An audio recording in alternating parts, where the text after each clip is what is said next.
Freedoms book of world रेकॉर्डमध्ये नोंद झालेली पहिली digital media press media live.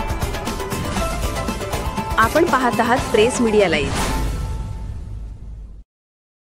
राज्यात तुकडेबंदी कायदा रद्द करण्याची अधिसूचना प्रसिद्ध करण्यात आली आहे।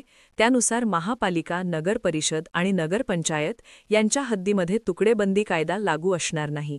तसेच प्राधिकरण व प्रादेशिक आराखडा आरपी लागू असेल अशा हद्दीत निवासी, वाणिज्यिक, औद्योगिक किंवा इतर कोणत्याही अकृषिक वापरासाठी असलेल्या क्षेत्रात आणि गावांच्या हद्दीपासून 200 मीटरच्या आतील क्षेत्रात तुकडेबंदी कायदा लागू असणार नाही। त्यामुळे या हद्दीमध्ये 1-2 गुंठे जमिनीचे खरेदी विक्री होणार आहे। मात्र या निर्णयाची अंमलबजावणी करण्यासाठी सविस्तर कार्यप्रणाली पुढील 7 दिवसांत महसूल विभागाकडून जारी केली जाणार असून त्यानंतर या निर्णयाची अंमलबजावणी होणार आहे। या अधिसूचनेनुसार दिनांक 15 नोव्हेंबर 1965 पासून ते दिनांक 15 ऑक्टोबर 2024 पर्यंतच्या तुकड्यांचे झालेले हस्तांतरण म्हणजेच व्यवहार आता कोणतेही शुल्क न आकारता विनामूल्य मानवी नियमित करण्यात येणार आहेत। प्रेस मीडिया लाईव्ह न्यूज चॅनलला लाईक करा, शेअर करा आणि सबस्क्राईब करा।